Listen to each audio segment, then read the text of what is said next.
Добра вечер ви посакувам во дневникот на Телевизија Плюс за последниот понеделник.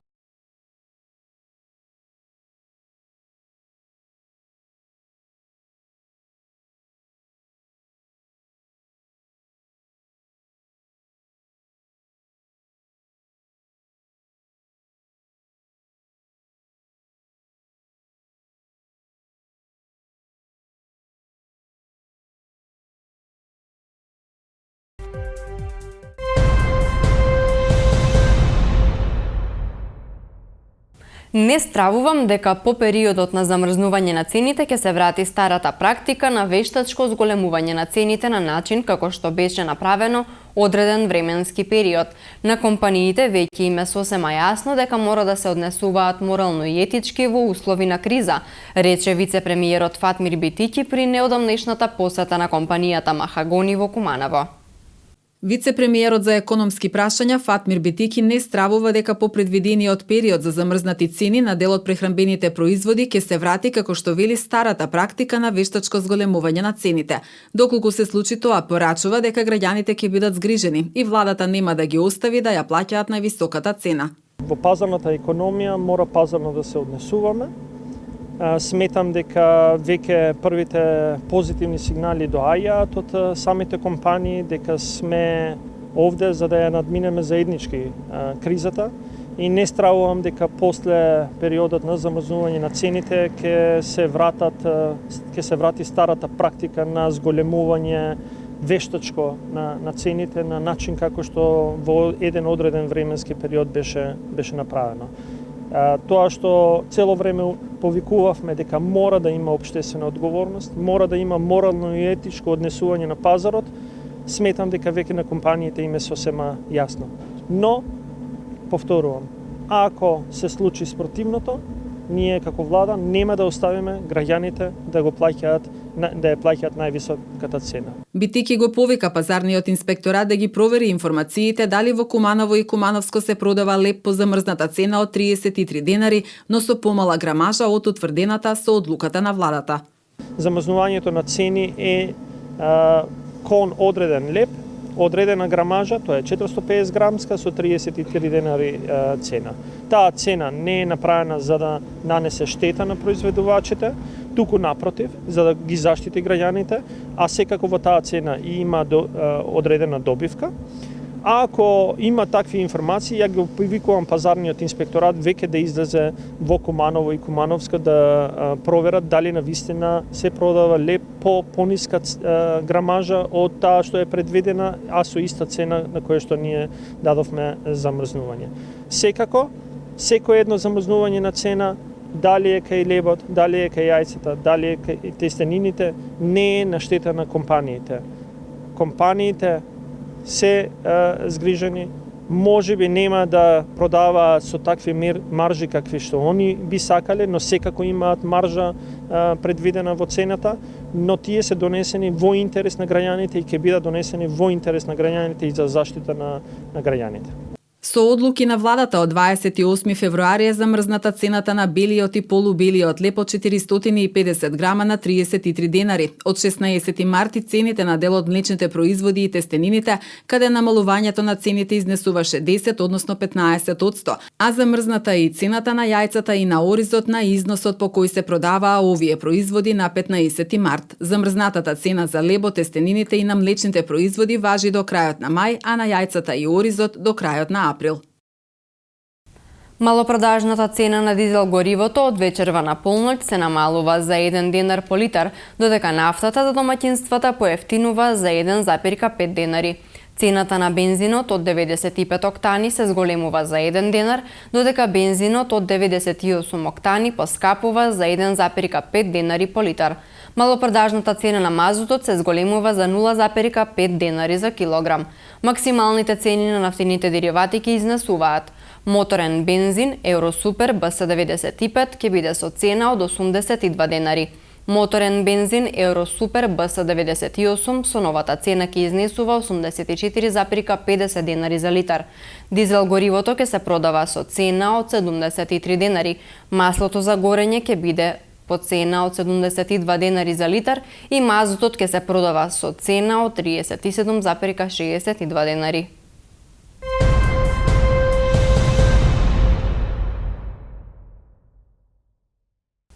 За неполни 3 месеци на подрачјето на Куманово изречени над 3000 казни за возење со брзина поголема од пропишаната.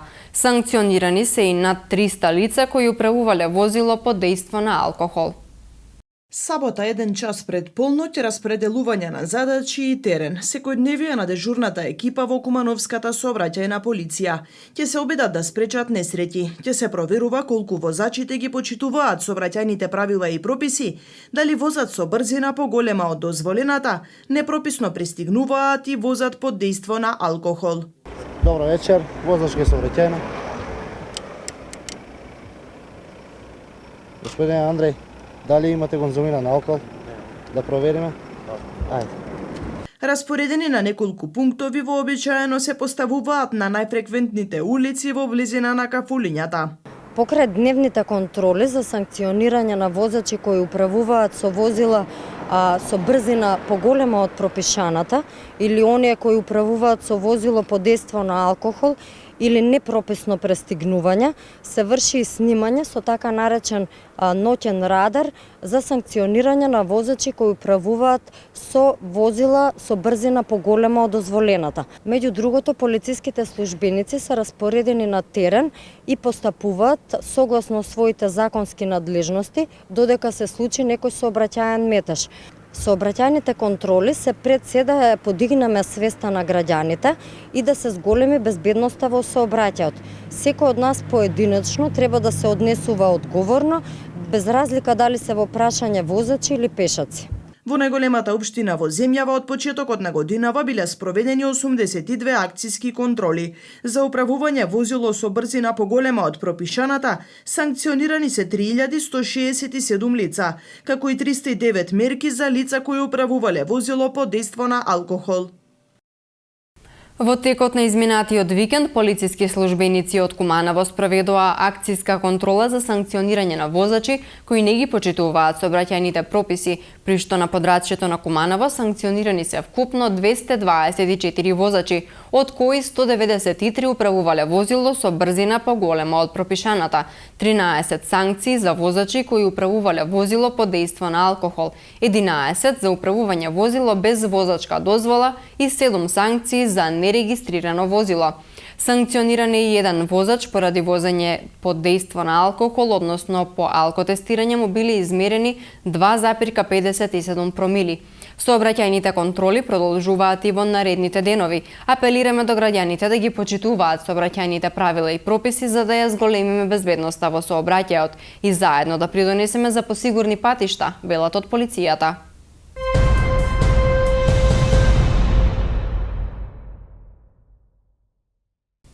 По предизвикана сообраќајна незгода, тројца кумановци се приведени во полициската станица Куманово откако биле пријавени дека нападнале сограѓанин.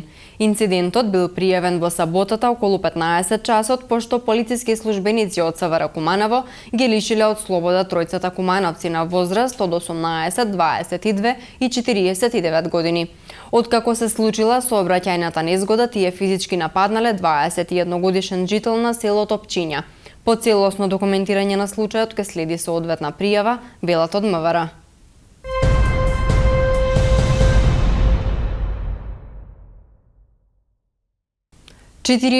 Годишна кумановка во полициската станица пријавила дека во Куманово била физички нападната од нејзината соседка на возраст од 46 години, информираат од Министерството за внатрешни работи. Од полицијата посочуваат дека се преземаат мерки за расчистување на случајот.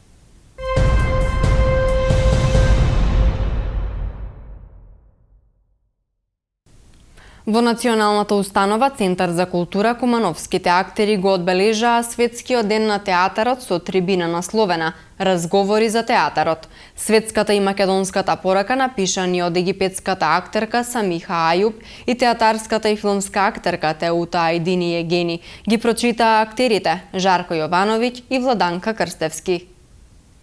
Со трибина насловена разговори за театарот, актерите од Кумановскиот театар денеска во Националната установа Центар за култура Трајко Прокупиев го одбележаа Светскиот ден на театарот 27 март. Светската и македонската порака напишани од египетската актерка Самиха Ајуп и театарската и филмска актерка Теута Ајдини Јегени ги прочита актерите од театар Куманово Жарко Јовановиќ и Владанка Димковска. Ние и никој друг ја имаме способноста да го афирмираме животот, затоа да го шириме животот заедно за доброто на светот и човечноста, вели во својата порака по повод Светскиот ден на театарот Самиха Ајуп. Секој нерв во моето битие трепери под притисокот на она низ што сите ние минуваме.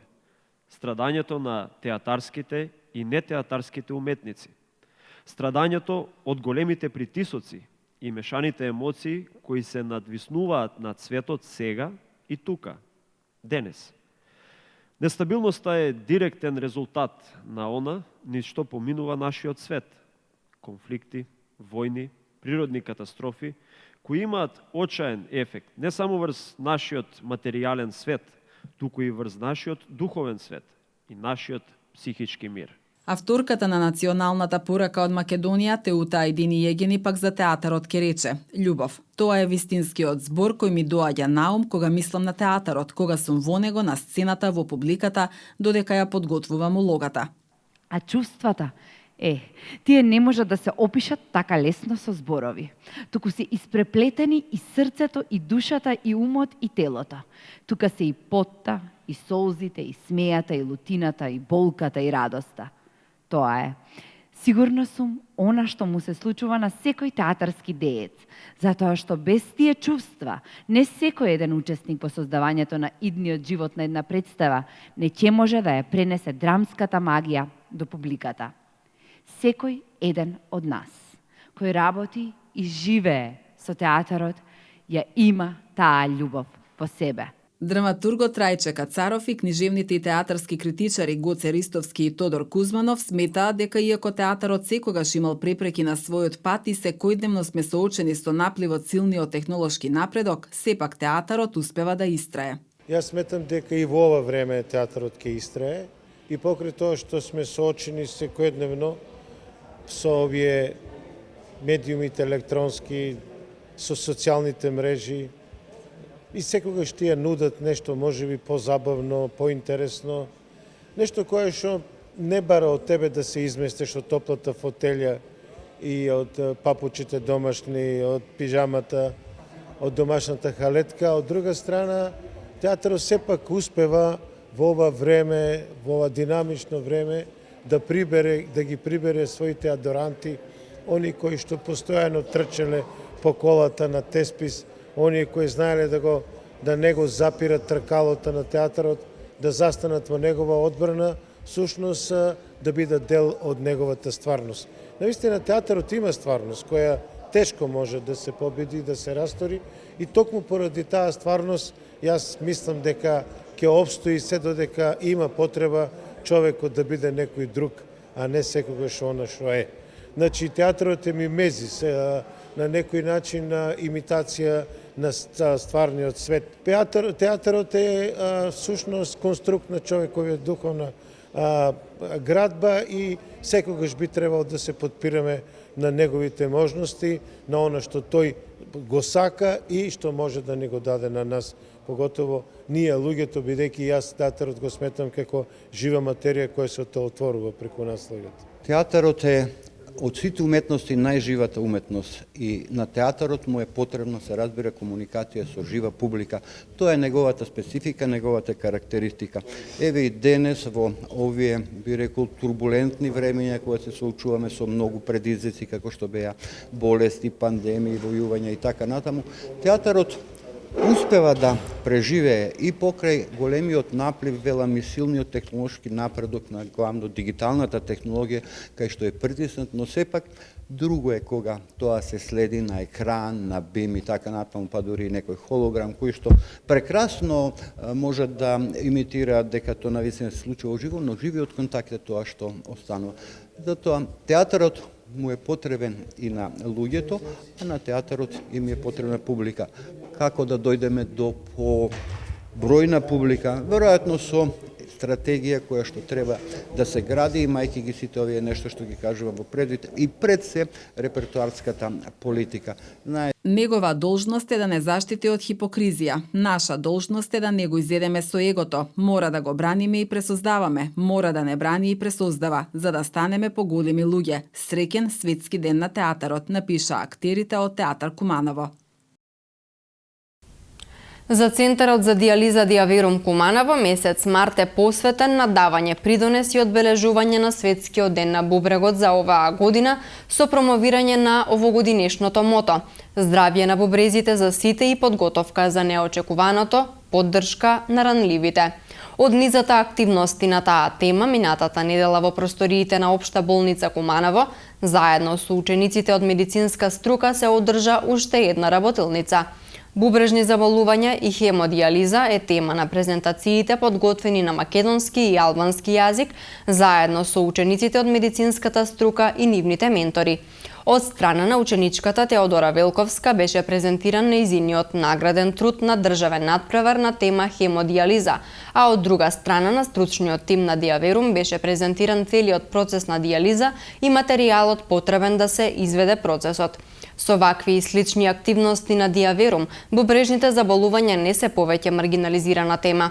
Идните здравствени работници на ваков начин се мотивираат да земат активно учество во потигање на свеста на населението за бубрежните заболувања, но и превенција за зачувување на здравјето, информира менаџерот на Диаверум Куманово, Фросина Ефремовска.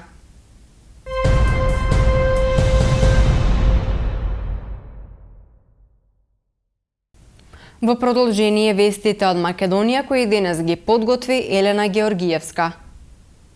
Вработените од Министерството за култура, Управата за заштита на културното наследство и Агенцијата за филм одржаа протест пред Министерството за финансии во Скопје со барање за повисоки плати. Секојдневен протест се додека не добијат повисоки плати, најавија од синдикалната организација при Министерството за култура. На денешниот протест тие побараа средба со министерот за финансии Фатмир Бесими. Бараат подпишување на колективен договор и зголемување на платите по примерот на Министерството за финансии. Како што изјави председателот на синдикалната организација при Министерството за култура, Бранко Костовски, платите на речиси 70% од вработените во овие три институции се под просечната плата во државата, а разликата со платите на вработените на исти позиции во установите од областа на културата е и по 10.000 денари. Налепници на регистарските таблички се можно решение за обврските со преспанскиот договор. Министерот Оливер Спасовски во интервју за Радио Слободна Европа рече дека работна група во Министерството ги разгледува сите опции, а се прават и консултации со транспорт, но и со превозниците со цел товарот да не падне врз граѓаните и бизнисот. За многу кратко време ќе имаме решение кое би било поволно за граѓаните во делот за промена на регистарските таблички. Јас така барем се надевам и очекувам. Со тоа што од друга страна ќе мора да се стават и норми на строги казни за оние кои што нема да го почитуваат тоа. И налепниците се една од опциите, меѓутоа кога ќе се донесе одлуката и решението, ќе им ги соопштиме на граѓаните, рече Спасовски. Ова доаѓа по силните реакции од јавноста откако беше соопштено дека за секое возило кое на табличките ја нема ознаката НМК ќе треба да се плати по 1600 денари за промена на табличките. Во 2019 година, кога овие таблички влегоа во промет, во Македонија имало регистрирани 490.000 возила. Во најдобро сценарио за државата, доколку сите возила треба да ги променат табличките, граѓаните и бизнисот во државниот буџет ќе слеат 12,7 милиони евра. Освен тоа, до февруари следната година сите кои имаат лични документи со Република Македонија ќе мора да ги променат. Дополнително на тоа, Министерството за внатрешни работи со новиот ценовник го поскапи вадењето на сите документи, па така личната карта ќе биде поскапа за 65%, возачката за 50%, а пасошите за 30%. Во 2022 година звањето магистер на науки и специјалист го стекнале вкупно 1883 лица, од кои 1590 или 84,4% се магистри и 293 или 15,6% се специјалисти, покажуваат податоците на Државниот завод за статистика. Бројот на магистри и специјалисти во споредба со 2021 година е намален за 4,7%. Учеството на жените магистри во вкупниот број лица што стекнале научен степен магистер на наука во 2022 година е 61,3%. Во 2022 година најголем број од магистерските трудови, 611 или 38,4%, се од областа на бизнисот, администрацијата и правото. 18,5% се од областа на инженерството, производството и градежништвото, пошто следуваат општествените науки со 15,1%, а останатиот дел од областите се со помал процент на застапеност. Доколку се анализираат податоците според тоа од кој универзитет излегле најмногу магистри, лидер е најголемиот универзитет Свети Кирил и Методи, каде што магистрирале 644 лица. Од нив 644 лица, најмногу 179 магистрирале на правниот факултет, пошто следува градежниот со 89 нови магистри, архитектонскиот со 80, филозофскиот со 61, економскиот со 53, ФЕИД со 46. Втор универзитет според број на лица кои оттаму лани излегле како магистри е Универзитетот Тетово, каде што во 2022 година магистрирале 207 лица. Третото место го зазема Универзитетот за туризам и менаџмент со 157 магистрирани лица. Утре со почеток во 10 часот ќе се одржи 22-та седница на Советот на Општина Куманово во окружната сала на поранешен комитет. На дневен ред се 14 точки, а меѓу другите ќе се расправа за информација за работата на полициската станица, извештаи за работа на јавните предпријатија водовод и пазаришта, давање согласност за ангажирање на 30 работници во водовод. Советниците ќе дискутираат и за извештаите за реализација на програмата на културни манифестации и програмата за социјална заштита на Општина Куманово за 2022 година, како и информација за работата на секторот за инспекцијски надзор и инспекторат во Општина Куманово за периодот јули-декември 2022 година. Седницата директно ја пренесува Телевизија Плюс.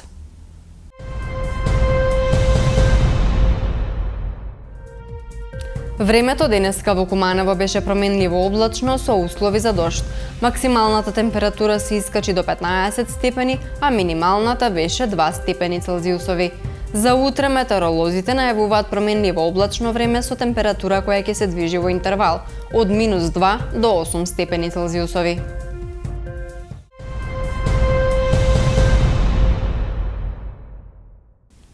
Ви благодарам за довербата која што ни ја укажувате со следењето на нашиот дневник. Имајте пријатна вечер со нашата програма.